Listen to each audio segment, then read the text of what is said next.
ஹிஜ்ரி 1447 ஆண்டு ஷவ்வால் மாதத்தினுடைய இறுதி பகுதியில் நாம் இருக்கிறோம். இந்த ஷவ்வால், துல்காதா, துல்ஹிஜ்ஜா இந்த 3 மாதங்களும் அஷ்ஹுருல் ஹஜ், ஹஜ்ஜுடைய மாதங்கள். ஹஜ்ஜுடைய அமால்கள், மனாசிக்கள் துல்ஹிஜ்ஜாவுடைய 8வது நாள் யௌமு தர்வியாவில் இருந்து ஐயாமு தஷ்ரீக்குடைய 3வது நாள் துல்ஹிஜ்ஜாவுடைய 13வது நாள் வரை கிட்டத்தட்ட 5-6 நாட்களுடைய அமல்களாக இருந்தாலும் ஷவ்வால் இந்த மாதத்தில் இருந்து ஹஜ்ஜுக்காக மக்காவை நோக்கி பயணம் செய்யலாம். ஹஜ்ஜுடைய நோக்கத்தோடு ஹஜ்ஜுடைய கடமையை நிறைவேற்ற உலகத்தினுடைய பல பாகங்களில் இருந்து மக்காவை நோக்கி பயணத்தை ஆரம்பித்து விட்டார்கள். ஹஜ்ஜுக்காக மக்காவை நோக்கி சென்று கொண்டிருக்கிறார்கள். கணியக்கூடிய சகோதரர்களே, எத்தனையோ உள்ளங்கள் கஅபாவை பார்க்கணும், கஅபாவை தவாஃப் செய்யணும், கஅபாவை முத்தமிடணும், ஹஜர் அஸ்வத முத்தமிடணும், சஃபா மர்வா தொங்கோட்டம் ஓடணும், ரசூலுல்லாஹி ஸல்லல்லாஹு அலைஹி வஸல்லம் அவர்களுடைய கபரை ஜியாரத் செய்யணும், ரசூலுல்லாஹி ஸல்லல்லாஹு அலைஹி வஸல்லம் அவர்களுக்கு சலாம் சொல்லணும் என்று எத்தனையோ உள்ளங்கள் ஆசைப்படுகிறது. எத்தனையோ பேர் அந்த பாக்கியத்திற்காக ஏங்கிக் கொண்டிருக்கிறார்கள். சிலர் அந்த பாக்கியம் கிடைக்காமலே உலகத்தை விட்டு பிரிந்து சென்று விடுகிறார்கள். சிலருக்கு அல்லாஹ் வசதி வாய்ப்பை கொடுத்து ஹஜ் உம்ராவுடைய கடமையை இதுவரை நிறைவேற்றாதவர்கள் எவ்வளவு பேர் இருக்கிறார்கள். லீவு காலங்கள் வந்தால், ஏப்ரல் டிசம்பர் போன்ற மாதங்கள் வந்தால் வெவ்வேறு நாடுகளுக்கு டூருடைய நோக்கத்தோடு பயணம் செய்கிறார்கள். லட்சக்கணக்கில் செலவழிக்கிறார்கள். கோடீஸ்வரர்கள், லட்சாதிபதிகள் இதுவரை காபாவை கண்டதில்லை. ஃபர்தான ஹஜ்ஜை, ஃபர்தான உம்ராவை நிறைவேற்றியதில்லை. ஒருவருக்கு ஹஜ் கடமையாகி, உம்ரா கடமையாகி, அந்த கடமையை நிறைவேற்றாமல் வஃபாத்தாகினால் அது கடன்.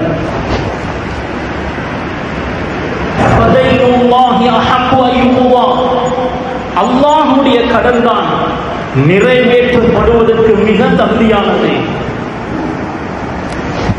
ஹஜ் உம்ரா கடமையாகியும் செய்யாமல் அடுத்த வருடம் செய்வோம், அடுத்த வருடம் செய்வோம் என்று பிற்படுத்திக் கொண்டே இருந்த அவர் திடீரென்று மௌத் அவரை பிடித்துக் கொண்டது. அந்த கடமையை நிறைவேற்றாமல் துன்யாவை விட்டு அவர் சென்று விட்டால் அது கடன். கடனுடைய மௌத்தை அவர் அடைந்து விட்டார். உடம்பில் சக்தி இருக்கும் பொழுதே, தெம்பு இருக்கும் பொழுதே ஹஜ்ஜுடைய உம்ராவுடைய கடமைகளை நிறைவேற்றிக் கொள்ளுங்கள். இஸ்லாத்தினுடைய கடைசி கடமையாக இருந்தாலும் புலூகை அடைந்ததும் எப்பொழுது ஹஜ் செய்ய வசதி இருக்கிறதோ, உடம்பளவில் பண ரீதியாக இஸ்திதாஅத் சக்தி என்பது எப்பொழுது வருமோ அப்பொழுது ஹஜ் கடமையாகும். வாலிப பருவத்திலேயே நோய் நொம்பலங்கள் இல்லாமல் வாழும் பொழுதே ஹஜ்ஜை செய்து கொள்ளுங்கள். ரசூலுல்லாஹி ஸல்லல்லாஹு அலைஹி வஸல்லம் அவர்கள் சொன்னார்கள், மன் அராதல் ஹஜ்ஜ ஃபல்யதஅஜ்ஜல், யார் ஹஜ் செய்ய வேண்டும் என்று நாடுகிறாரோ அவர் அவசரப்படுத்தட்டும். அடுத்த வருடம் செய்வோம், அடுத்த வருடம் செய்வோம் என்று பிற்படுத்திக் கொண்டே இருக்காமல் ஃபல்யதஅஜ்ஜல், அவசரப்படுத்தட்டும் என்று ஸல்லல்லாஹு அலைஹி வஸல்லம் அவர்கள் சொன்னார்கள். ஹஜ் உம்ராவுடைய கடமைகளை நிறைவேற்றுவது அவ்வளவு லேசல்ல. உடம்பில் சக்தி தேவை. நோயற்றவராக இருப்பது அவசியம்.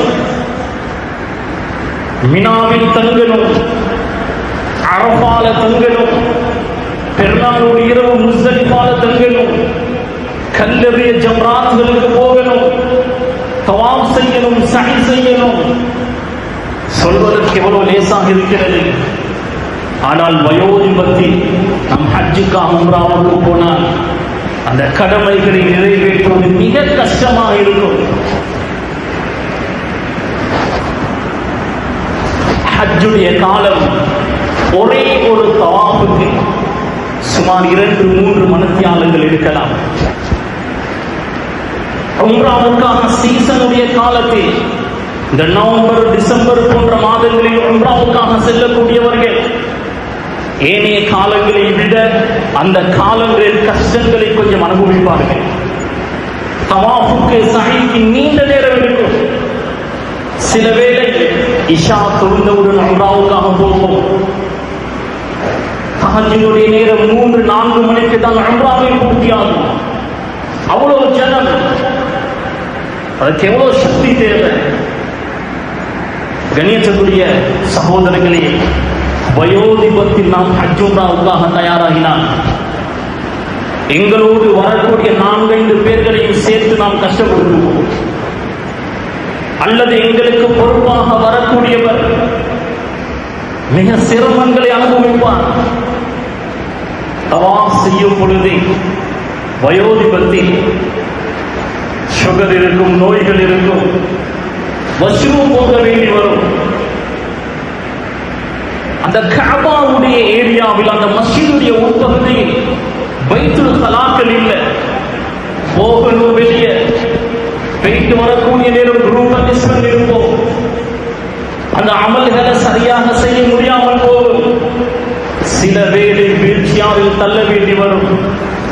அப்படி வீழ்ச்சியாரில் தவாஃப் செய்யும் பொழுது, சஹி செய்யும் பொழுது கஅபா கிட்ட போகலாது. மேல் பகுதியால் தான் தவாஃப் செய்யணும். கஅபாவை தரக்கூடிய பாக்கியமோ, ஹஜர் அஸ்வத முத்தமிடக்கூடிய பாக்கியமோ அவர்களுக்கு கிடைக்காது. எனவே கண்ணியத்துக்குரிய சகோதரர்களே, உடம்பில் தெம்பிருக்கும் பொழுதே இந்த வாலிப காலத்திலேயே ஹஜ்ஜை, உம்ராவை நிறைவேற்றிக் கொள்ளுங்கள். உம்ராவுக்கு 4 ருக்குன்கள் தான். மீகாத்தில் நியத்து வைப்பது, கஅபாவை தவாஃப் செய்வது, சஃபா மர்வா தொங்கோட்டம் ஓடுவது, முடியை வலிப்பது. சொல்வதற்கு எவ்வளவு லேசாக இருக்கிறது. இந்த காலத்தில் சஹி ஏசியில் தான் இருந்தாலும் தவாஃப் முடித்து சஹிக்கு போனால் சில நேரம் வாலிபர்களில் கொஞ்சம் உட்கார்ந்து எழுப்பினால் போவார்கள். அதனால கண்ணியத்துக்குரிய சகோதரர்களே, ஹஜ் உம்ரா யாருக்கெல்லாம் கடமையாக இருக்கிறதோ அவர்கள் அவசரப்படுத்துங்க, தாமதப்படுத்திக் கொண்டிருக்க வேண்டாம். மௌத்துக்கு வயதில்லை. எப்பொழுது மௌத் வரும் என்பது எங்களுக்கு தெரியாது. எந்த வயதிலும் வரலாம். ஹஜ்ஜை, உம்ராவை நிறைவேற்றாமல் வஃபாத்தாகினால் கடனோடு வஃபாத்தாகுவோம். அல்லாஹ் சொல்கிறான், வலில்லாஹி அலன் நாஸி ஹஜ்ஜுல் பைத்தி மன் இஸ்ததாஅ இலைஹி சபீலா. யாருக்கு ஹஜ் செய்யக்கூடிய அளவுக்கு வசதி இருக்கிறதோ அவர் அல்லாஹ்வுக்காக ஹஜ்ஜை நிறைவேற்றுவது அவருக்கு கடமை, கட்டாய கடமை. யாருக்கு அவருடைய செலவீனம், அவருடைய குடும்பத்தினுடைய செலவீனம், அத்தியாவசியமான செலவீனங்கள் போக ஹஜ் செய்யக்கூடிய அளவுக்கு வசதி இருந்தால் அவருக்கு ஹஜ் கடமை. உதாரணமாக, எனக்கு 2-3 கடைகள் இருக்கிறது. ஒரு கடையின் மூலம் என்னுடைய வாழ்வாதாரம் பூர்த்தியாகிறது. மேல் மிச்சமாக 2-3 இருக்கிறது என்றால் என் மீது ஹஜ் கடமை. என்னுடைய பேங்க் பேலன்ஸில் வியாபாரத்தினுடைய கேபிட்டல், எனக்கும் என்னுடைய செலவினத்துக்கு கீழால் இருக்கக்கூடியவர்களுடைய செலவுக்கு தேவையான பணம் போக மேல் மிச்சமாக ஹஜ் செய்யக்கூடிய அளவுக்கு வசதி இருந்தால் ஹஜ் கடமை. உம்ரா செய்யக்கூடிய அளவுக்கு வசதி இருந்தால் உம்ரா கடமை. எங்களில் பலரும் தவறாக புரிந்து வைத்திருக்கிறார்கள். ஹஜ் மட்டும்தான் கடமை, உம்ரா ஹஜ் செய்ய வசதி உள்ளவர் வாழ்நாளில் ஒரு முறையாவது ஹஜ் செய்வது அவருக்கு கடமை. உம்ரா செய்ய வசதி உள்ளவர் வாழ்நாளில் ஒரு முறையாவது உம்ரா செய்வது அவருக்கு கடமை. அல்லாஹ் சொல்கிறான், வஅதிம்முல் ஹஜ்ஜ வல் உம்ரத லில்லாஹ், அல்லாஹ்வுக்காக ஹஜ்ஜையும் உம்ராவையும் பூர்த்தி செய்யுங்கள். இந்த வஅதிம்மு அல் அம்ரு லில் வுஜூப், ஹஜ்ஜையும் உம்ராவையும் நிறைவேற்றுங்கள் என்று அல்லாஹ் சொல்லக்கூடிய இந்த ஏவல் கடமையுடைய ஏவல். அல்லாஹ்வுக்காக ஹஜ்ஜையும் நிறைவேற்றணும், உம்ராவையும் நிறைவேற்றணும். ஹஜ்ஜோ உம்ரோ கடமையாகி நிறைவேற்றாமல் வஃபாத்தாகினால் அது கடன். நீங்கள் வஃபாத்தானதற்கு பின்னர் உங்களுடைய சொத்து செல்வங்கள் உடனடியாக பங்கு போடப்பட மாட்டாது. உங்களுடைய மீராசில் இருந்து, அனந்தர சொத்தில் இருந்து உங்களுக்கு பகரமாக ஒருவர் ஹஜ் உம்ராவை செய்வார். அந்த பணம் போக மிச்சம் உள்ளதுதான் மீராசில் வரும். கணேசனுடைய சகோதரர்களே, ஸல்லல்லாஹு அலைஹி வஸல்லம் அவர்கள் சொல்கிறார்கள், மன் இஸ்ததாஅல் ஹஜ்ஜ வலம் யஹுஜ்ஜ, ஹஜ்ஜுக்கு ஒருவர் வசதி இருந்து, ஹஜ் நிறைவேற்ற வசதி இருக்கிறது, ஆனால் ஹஜ் செய்யல, ஸல்லல்லாஹு அலைஹி வஸல்லம் கடுமையாக எச்சரிக்கை செய்தார்கள். ஃபல்யமுத் இன் ஷாஅ யஹூதிய்யன் அவ் நஸ்ரானிய்யா, அவர் விரும்பினால் யூதனாகவோ அல்லது கிறிஸ்தவனாகவோ வஃபாத்தாகட்டும். கண்ணியத்துக்குரிய சகோதரர்களே, கொரோனாவுக்கு முந்தைய காலம் 1 லட்சத்தில் உம்ரா செய்யலாம், 4-5 லட்சத்தில் ஹஜ் செய்யலாம். கொரோனாவுக்கு பின்னர் இந்த காலம் உம்ராவுக்கு 3-4 லட்சங்கள் தேவை. ஹஜ் என்றால் 18-19 லட்சத்திலிருந்து ஆரம்பமாகிறது. அந்த நேரம் ஹஜ் கடமையாகி ஒருவர் நிறைவேற்றவில்லை என்றால் அவர் கடமையை நிறைவேற்றாமல் இருக்கிறார். அவர் இப்பொழுது ஹஜ் நிறைவேற்றணும். காலப்போக்கில் எந்த நிலைமை வருமோ தெரியாது. அதனால ஹஜ் செய்யக்கூடிய அளவுக்கு யாருக்கெல்லாம் அல்லாஹ் வசதி வாய்ப்பு தந்திருக்கிறானோ, இந்த வருடம் காலம் கடந்து விட்டது. அடுத்த வருடங்கள், அடுத்தடுத்த வருடங்கள் ஹஜ்ஜுடைய கடமை அவசரப்படுத்தி செய்யுங்க. அடுத்த வருடமே ஹஜ்ஜுக்காக தயாராகுங்க. எங்களுடைய நாட்டிற்கு 3500 கோட்டாக்கள் கிடைக்கும். 3500 பேர் தான் ஹஜ்ஜுடைய அந்த சந்தர்ப்பத்தை பெறுவார்கள். யாருக்கெல்லாம் கடமையோ நேர காலத்தோடு பதிவுகளை செய்து ஹஜ்ஜுக்காக வார வருடம் தயாராகிக் கொள்ளுங்கள். கண்ணியத்திற்குரிய சகோதரர்களே, நபிமார்கள் ரசூல்மார்கள் ஹஜ் செய்தார்கள். எந்த ஒரு நபியும் ரசூலும் ஹஜ் செய்யாமல் இல்லை. ரசூல் ஸல்லல்லாஹு அலைஹி வஸல்லம் அவர்கள் சொன்னார்கள், மா மின் நபியின் இல்லா வகத் ஹஜ்ஜ, எல்லா நபிமார்களும் ஹஜ் செய்திருக்கிறார்கள். நபி ஆதம் அலைஹிஸ்ஸலாம் இறங்கியது சரந்தி சீலான், எங்களுடைய இந்த நாட்டில். முஅர்ரிஃபூன்கள், வரலாற்று நூலாசிரியர்கள் சரந்தி சீலான் என்ற வார்த்தையில் எழுதுகிறார்கள். ஆதம் அலைஹிஸ்ஸலாம் எங்களுடைய நாட்டில் இறங்கினார்கள். சில முஅர்ரிஃபூன்கள், வரலாற்று நூலாசிரியர்கள் ஹிந்த் என்று எழுதுகிறார்கள், இந்தியா. இதற்கு விளக்கம், இந்தியா ஸ்ரீலங்கா ஆரம்ப காலத்தில் ஒரே நாடாக இருந்தது. பூமியுடைய சுழற்சியினால் வெவ்வேறு நாடுகளாக பிரிந்து விட்டது. ஸ்ரீலங்கா ஒரு தீவாக பிரிந்து விட்டது. ஆதம் அலைஹிஸ்ஸலாம் முதலாக இங்கு இறங்கி மக்காவுக்கு போகிறார்கள். முஅர்ரிஃபூன்கள், வரலாற்று ஆசிரியர்கள் பதிவு செய்கிறார்கள், 60 முறைகள் நபி ஆதம் இலங்கையில் இருந்து மக்காவுக்கு நடந்து போனார். முதல் முறை அவர் மக்காவுக்கு போகும் பொழுது கஅபாவை மலக்குமார்கள் தவாஃப் செய்து கொண்டிருந்தார்கள். ஆதம் அலைஹிஸ்ஸலாம் அவர்கள் கேட்டார்கள் மலக்குமார்களிடத்தில், எவ்வளவு காலமாக நீங்கள் தவாஃப் செய்கிறீர்கள்? மலக்குமார்கள் சொன்னார்கள், 2000 வருடங்களாக தவாஃப் செய்கிறோம்.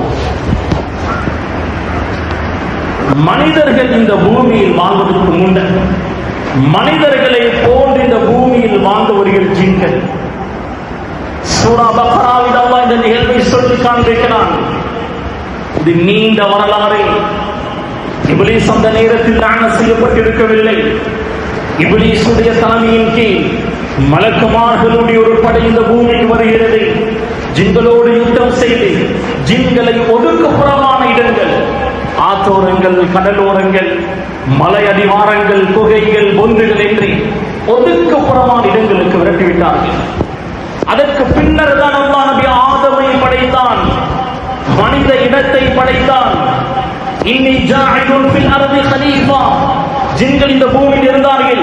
ஜின்களை போன்ற ஒரு படைப்பை நான் படைக்கப் போகிறேன் என்று அல்லாஹ் சொன்னான். மலக்குமார்கள் ஜின்களுடைய வாழ்க்கையை பார்த்தார்கள். கேட்டார்கள், யா அல்லாஹ் தஜஅலு ஃபீஹா மை யுஃப்ஸிது ஃபீஹா வ யஸ்ஃபிகு திமா.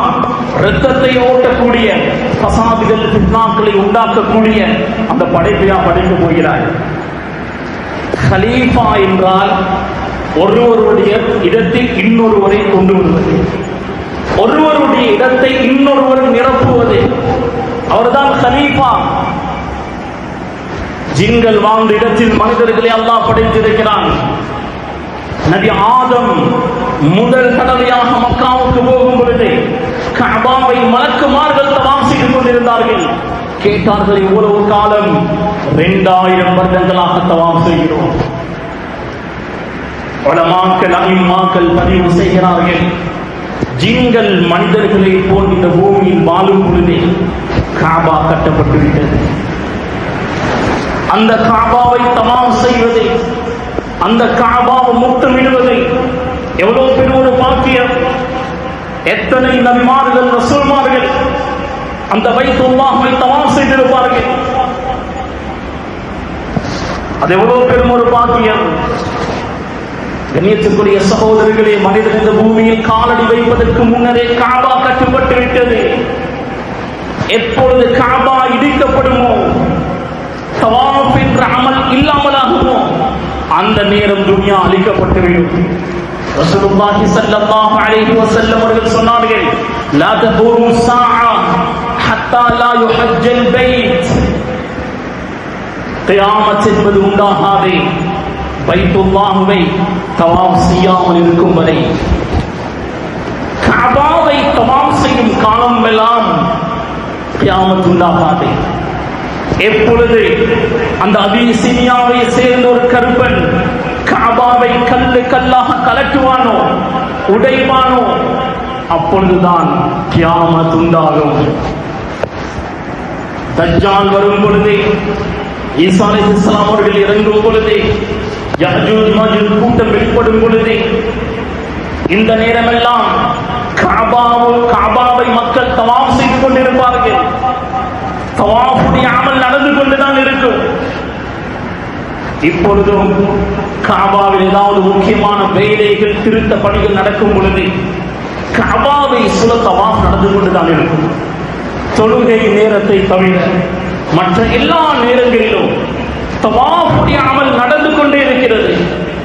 தராவீஹுக்கு பார்த்தாலும் தொழுகை பின்னால் இருந்துதான் நடக்கும். மதாஃபில் தவாஃப் செய்யக்கூடிய இடத்தில் மக்கள் தவாஃப் செய்து கொண்டுதான் இருப்பார்கள். இப்னு அப்பாஸ் ரலியல்லாஹு அன்ஹு அவர்கள் சொல்வார்கள், எப்பொழுது கஅபாவை தவாஃப் செய்யப்படாமல் இருக்குமோ அப்பொழுது கியாமத் உண்டாகிரும், உலகம் அழிக்கப்பட்டுரும். எல்லாரும் கனவு காணுங்க, வாழ்க்கையுடைய லட்சியமாக இருங்க, நான் ஹஜ் செய்யணும், நான் உம்ரா செய்யணும். ஒரு ஹஜ்ஜுடைய கூலி என்ன தெரியுமா? அல் ஹஜ்ஜுல் மப்ரூர். ரசூல் ஸல்லல்லாஹு அலைஹி வஸல்லம் அவர்கள் சொல்கிறார்கள், ஏற்றுக்கொள்ளப்பட்ட ஒரு ஹஜ் லைஸ லஹு ஜஸாஉன் இல்லல் ஜன்னah, அதனுடைய கூலி சுவர்க்கம் தான். ஏற்றுக்கொள்ளப்பட்ட ஒரு ஹஜ்ஜுடைய கூலி சுவர்க்கம்.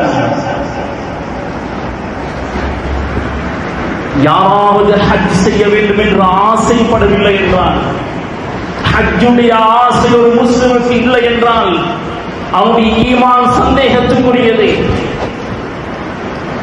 ஒரு முஸ்லிம் மூமின் நிச்சயமாக ஹஜ்ஜை ஆசை கொள்வான். கண்ணியத்துக்குரிய சகோதரர்களே, ஸல்லல்லாஹு அலைஹி வஸல்லம் ஒரு ஹஜ் செய்தார்கள், 4 உம்ராக்கள் செய்தார்கள். ஸல்லல்லாஹு அலைஹி வஸல்லம் ஹிஜ்ரி 6ஆம் ஆண்டு ஹுதைபியா உடன்படிக்கை, அந்த நேரம் உம்ராவுக்காக வந்தார்கள். உம்ரா செய்ய கிடைக்கல, முடிய ஒழித்து குர்பான் கொடுத்தார்கள். இதுதான் முதல் உம்ரா. இரண்டாவது உம்ரா ஹிஜ்ரி 7ஆம் ஆண்டு, அந்த உம்ராவுக்கு சொல்லப்படும் உம்ரத்துல் கதா. முந்தைய வருடம் உம்ரா செய்ய கிடைக்கல, இடைவெளியிலேயே முடிய வலித்து குர்பான கொடுத்து திரும்பினார்கள் மதீனாவுக்கு. உம்ரத்துல் கதா, கதாவுடைய உம்ரா. மூன்றாவது ஹிஜ்ரி 10ஆம் ஆண்டு ஃபத்ஹே மக்கா, மக்கா வெற்றிக் கொள்ளப்படுகிறது. ஸல்லல்லாஹு அலைஹி வஸல்லம் தவாதுவோடு தலையை தாழ்த்தி கொண்டு மக்காவில் நுழைந்தார்கள். அந்த நேரம் ஒரு உம்ரா செய்தார்கள்.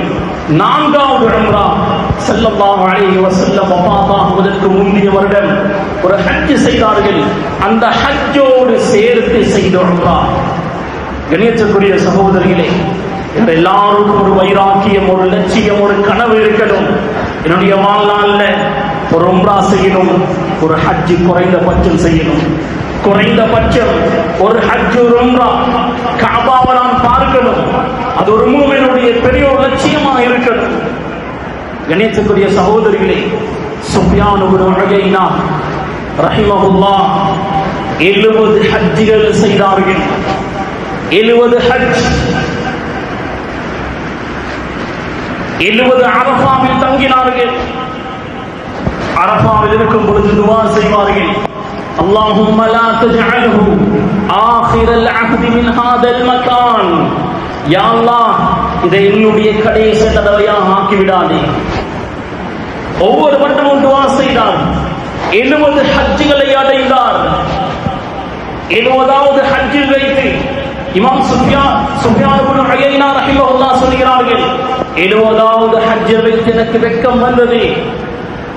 அரஃபாவில் துஆ கபூல். துல்ஹிஜ்ஜாவுடைய 9வது நாள் மினாவில் இருந்து சுபஹுக்கு பின்னர் அரஃபாவை நோக்கி வருவார்கள் ஹாஜிமார்கள். சூரியன் மறையும் வரை அரஃபாவில் இருப்பார்கள். அரஃபாவில் இருக்கும் பொழுது ஹாஜிமார்களுடைய முக்கியமான அமல் என்ன? அல்லாஹ்விடத்தில் கையேந்தி துஆ செய்வதுதான். அரஃபாவில் துஆ செய்தால் துஆ அங்கீகரிக்கப்படாமல் இருக்காது. 100க்கு 100 துஆ கபூல். சுஃபியான் இப்னு உயைனா ரஹிமஹுல்லாஹ் வருடாவருடம் துஆ செய்து கொண்டே வந்தார். 70 ஹஜ்ஜுகள் கிடைத்தது. 70வது வருடம் வெட்கப்பட்டார்கள். وإني قد استحييت من الله من كثرة ما أسأله من ذلك. நான் அதிகமாக கேட்டுவிட்டேன், எனக்கு வெட்கமாக இருக்கிறது. அந்த வருடம் கேட்கல, இது என்னுடைய கடைசி ஹஜ்ஜாக ஆக்கிவிடாதே என்று கேட்கல. வரலாற்று நூலாசிரியர்கள் பதிவு செய்கிறார்கள், அடுத்த வருடம் ஹஜ்ஜுக்கு முன்னரே ரஜபுடைய மாதம் சுஃபியான் இப்னு உயைனா ரஹிமஹுல்லாஹ் வஃபாத் ஆயினார். கண்ணியத்துக்குரிய சகோதரிகளே, அரஃபாவுடைய மைதானத்தில் வைத்து கேட்கக்கூடிய துஆக்கள் கபூல். யாரெல்லாம் இந்த வருடம் ஹஜ்ஜுக்காக வெளியாகிறார்களோ அவர்களை சந்தித்து முஸாஃபஹா முஆனகா செய்து சொல்லுங்க, எனக்காகவும் துஆ செய்ய அன்பால வைத்து. உங்களுக்கு நெருக்கமானவராக இருந்தால் பெயரை சொல்லி துஆ செய்வார். இல்லை என்றால் பொதுவாக துஆ செய்யும் பொழுதே அந்த துஆவில் நீங்கள் வந்து விடுவீர்கள். யாரெல்லாம் துஆ செய்ய சொன்னார்களோ அவர்களுடைய எல்லா தேவைகளையும் நிறைவேற்றுவாயாக என்று துஆ செய்தாலே அந்த துஆவில் நீங்கள் உள்ளடங்கி விடுவீர்கள். ஸல்லல்லாஹு அலைஹி வஸல்லம் அவர்கள் துஆ செய்தார்கள், அல்லாஹும்ம ஃபிர் லில் ஹுஜ்ஜாஜ். யா அல்லாஹ், ஹாஜிமார்களுக்கு மன்னிப்பு கொடுப்பாயாக. ஹாஜிமார்கள் யாருக்கெல்லாம் மன்னிப்பு கேட்கிறார்களோ அவர்களுக்கும் மன்னிப்பு வழங்குவாயாக. கண்ணியத்துக்குரிய சகோதரர்களே, பெரியவர்களே, உமர் ரலியல்லாஹு அன்ஹு அவர்கள் ஹஜ்ஜுக்கு போகிறார்கள். ஸல்லல்லாஹு அலைஹி வஸல்லம் உமர் ரலியல்லாஹு அன்ஹுவை பார்த்து சொல்கிறார்கள், லா தன்சானி ஃபீ துஆயிக். உமர், உங்களுடைய துஆவில் என்னை மறந்துவிட வேண்டாம். யாருடைய துஆவுக்காக முழு உலகமும் ஏங்குகிறதோ அவரே சொல்கிறார், ஹாஜியிடம் உமர் ரலியல்லாஹு அன்ஹு இஹ்ராம் அணிந்து ஹஜ்ஜுக்காக போகிறார்கள். லா தன்சானி ஃபி துஆஇக், உங்களுடைய துஆவில் என்னை மறந்துவிட வேண்டாம். கணித்துக்குரிய சகோதரர்களே, அல்லாஹ் எங்களுக்கு சில அமல் இபாதத்களை தந்திருப்பதே எங்களுடைய பாவங்களை சுத்தப்படுத்த. தொழுகையின் மூலம் எங்களுடைய பாவங்கள் மன்னிக்கப்படும். ஒரு தொழுகையை தொழுந்தால், ஜும்மாவை தொழுகிறேன், அசருடைய தொழுகைக்கு மஸ்ஜிதுக்கு வருகிறேன், இந்த இடைப்பட்ட நேரத்தில் நான் செய்த பாவங்கள் மன்னிக்கப்படும். ஒவ்வொரு தொழுகைக்கு இடையில் உள்ள எல்லா பாவங்களும் மன்னிக்கப்படும். ரமதானுடைய நோன்பை நோக்கிறேன், சென்ற வருடத்திலிருந்து இந்த வருடம் வரை செய்த எல்லா பாவங்களும் மன்னிக்கப்படும். ஜும்மாவுடைய தொழுகைக்காக வந்திருக்கிறேன். அல் ஜும்அத்து இலல் ஜும்அத்தி கஃபாரத்துன் லிமா பைனஹுன்ன, ஒரு ஜும்மாவில் இருந்து இன்னொரு ஜும்மா வரை உள்ள எல்லா பாவங்களும் மன்னிக்கப்படும். அதே போன்றுதான் ஹஜ் என்பது முழு ஆயுளுடைய பாவங்களும் மன்னிக்கப்படும். முழு ஆயுளுடைய பாவங்கள், பிறந்ததிலிருந்து வஃபாத்தாகும் வரை உள்ள எல்லா பாவங்களும் மன்னிக்கப்படும். ரசூலுல்லாஹி ஸல்லல்லாஹு அலைஹி வஸல்லம் அவர்கள் சொன்னார்கள், ரஜஅ கயௌமின் வலதத்ஹு உம்முஹு, ஒரு ஹாஜி சீரான முறையில் ஹஜ்ஜை செய்துவிட்டு திரும்ப வருகிறார். அன்று பிறந்த பிள்ளையை போன்று பாவமே அற்றவராக திரும்ப வருவார். அம்ர் இப்னு ஆஸ் ரலியல்லாஹு அன்ஹு வருகிறார்கள். யா ரசூலல்லாஹ், நான் இஸ்லாத்தை ஏற்றுக்கொள்ள போகிறேன், ஆனால் எனக்கு ஒன்று தெரிய வேண்டும், என்னுடைய வாழ்நாளில் நிறைய பாவங்கள் செய்துவிட்டேன், எனக்கு மன்னிப்பு இருக்கிறதா? ஸல்லல்லாஹு அலைஹி வஸல்லம் அவர்கள் சொன்னார்கள், லா தஅரிஃப், உங்களுக்கு தெரியாதா? அன்னல் இஸ்லாம் யஹ்திமு மா கப்லா, இஸ்லாம் முந்தைய பாவங்களை அழித்துவிடும். வ அன்னல் ஹிஜ்ரத யஹ்திமு மா கப்லா, ஹிஜ்ரத் என்பது முந்தைய பாவங்களை அழித்துவிடும். வ அன்னல் ஹஜ்ஜ யஹ்திமு மா கப்லா, ஹஜ் என்பது முந்தைய பாவங்களை அழித்துவிடும். அல் உம்ரத்து இலல் உம்ரத்தி கஃபாரத்துன் லிமா பைனஹுமா, ரசூலுல்லாஹி ஸல்லல்லாஹு அலைஹி வஸல்லம் அவர்கள் சொல்கிறார்கள், ஒரு உம்ராவுக்கும் இன்னொரு உம்ராவுக்கும் இடைப்பட்டுள்ள எல்லா பாவங்களும் மன்னிக்கப்படும். ஒருவர் அடிக்கடி உம்ரா செய்கிறார், அடிக்கடி ஹஜ் செய்கிறார், சமூகம் குறை சொல்லும்.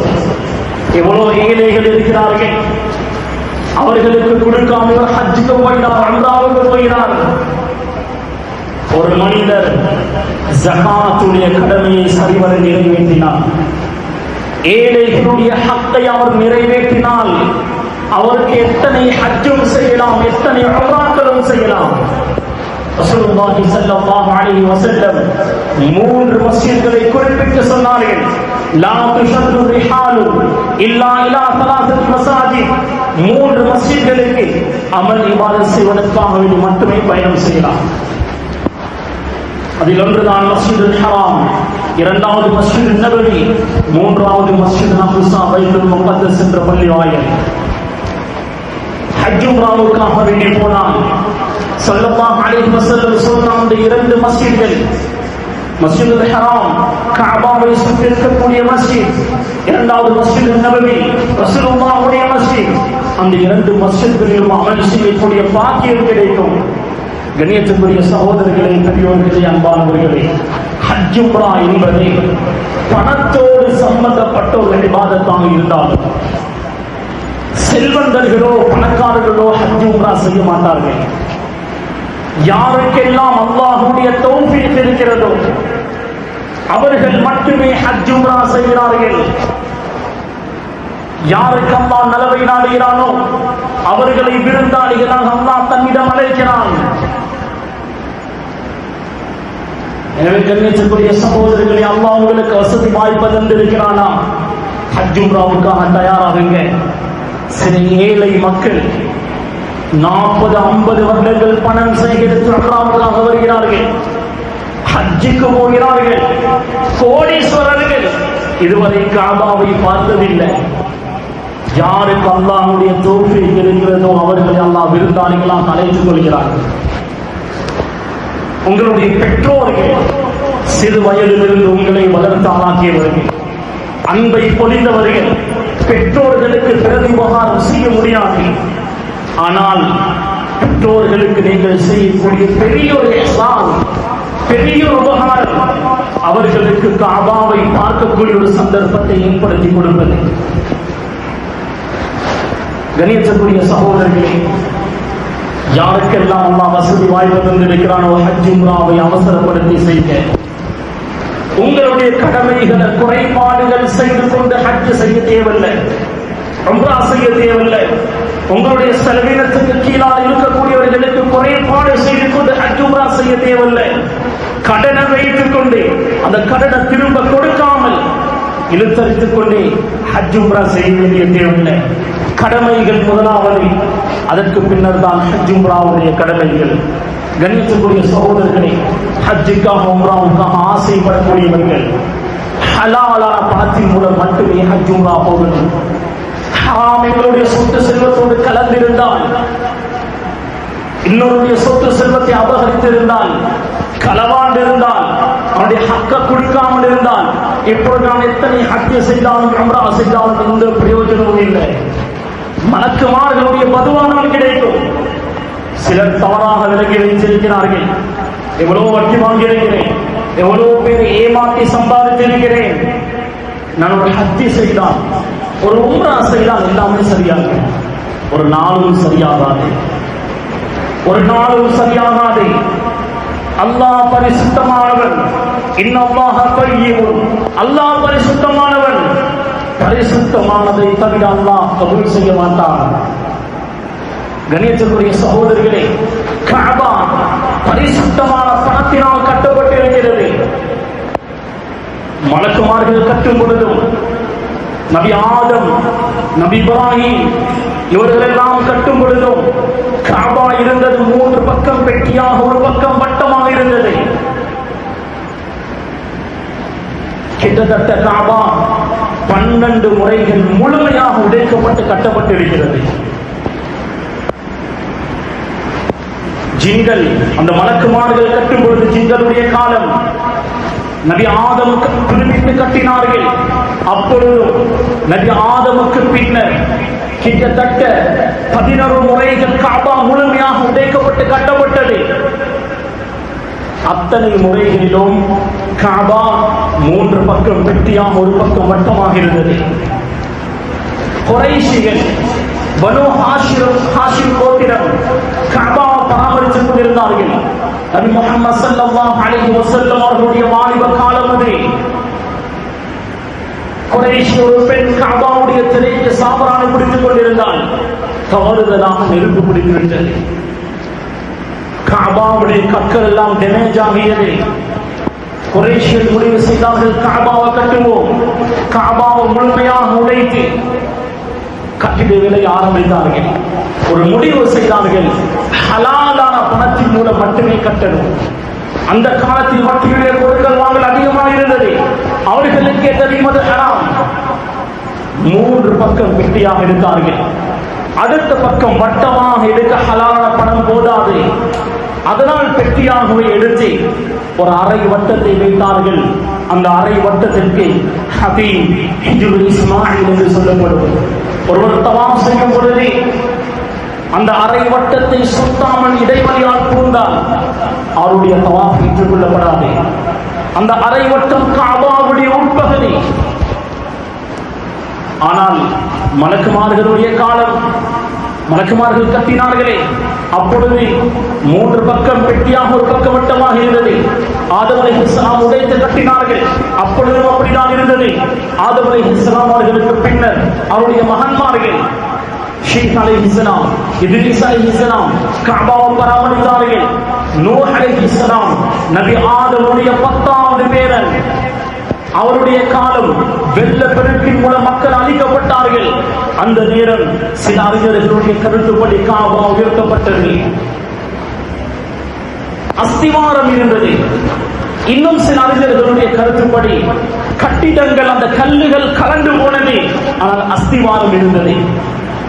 அதற்கு பிறகு இப்ராஹிம் அலைஹிஸ்ஸலாமுடைய காலம் வரை காபா இருக்கல்ல. இப்ராஹிம் அலைஹிஸ்ஸலாம் அவர்களுக்கு அல்லாஹ் கட்டிடுகிறான், காபாவை கட்டுங்க. காபாவை கட்டினார்கள். 3 பக்கம் பெட்டி, ஒரு பக்கம் வட்டம். அதற்கு பின்னர் குறைஷுடைய காலம் பெட்டியாகவே கட்டப்பட்டு அரை வட்டம் வைக்கப்படுகிறது. ஸல்லல்லாஹு அலைஹி வஸல்லம் மக்கா வெற்றி கொள்கிறார்கள். ஸல்லல்லாஹு அலைஹி வஸல்லம் நினைத்திருந்தால் அந்த அடுத்த அந்த வட்டத்தினுடைய பக்கத்தை உடைத்து வட்டமாகவே ஆக்க வேண்டியிருந்தது. ஸல்லல்லாஹு அலைஹி வஸல்லம் ஃபித்னாவை பயந்து விட்டார்கள். அதனால் கலீஃபாக்கள் அபூபக்கர், உமர், உஸ்மான், அலி இவர்களும் அப்படியே விட்டார்கள். இன்று வரை காபா பெட்டியாக இருக்கிறது. அதை சொல்லக்கூடிய செய்தி என்ன தெரியுமா? காபா கட்டப்பட்டது ஹலாலான பணத்தினால், ஹராத்தை சம்பாதித்து, ஹராத்தை சேகரித்து. அதனால் ஹஜ் உம்ரா செய்தால் எந்த பிரயோஜனமும் இல்லை, அல்லாஹ் அதை கபூல் செய்ய மாட்டான். ஸல்லல்லாஹு அலைஹி வஸல்லம் அவர்கள் சொன்னார்கள், ஒரு ஹாஜி பினஃபகத்தின் பையிமா, ஹலாலான பணத்தை எடுத்துக்கொண்டு ஹலாலான பணத்தின் மூலம் ஹஜ்ஜுக்காக உம்ராவுக்காக வெளியாகினால் மலக்குமார்கள் வரவேற்பார்கள். லப்பைக் வஸஅதைக், வருக வருக என்று வரவேற்பார்கள்.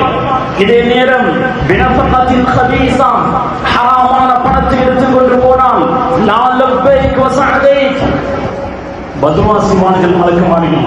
வஸாதுக ஹராம், நீ கொண்டு வந்த சாமான்கள் பணங்கள் ஹராம், வனஃபகத்துக்கு ஹராம், உடைய செலவீனம் ஹராம், வஹஜ்ஜுக கைரு மப்ரூர், உடைய ஹஜ்ஜை ஏற்றுக்கொள்ளப்படாது என்று மலக்குமார்கள் ஹஜ்ஜை தூக்கி வீசுவார்கள் முகத்திற்கு.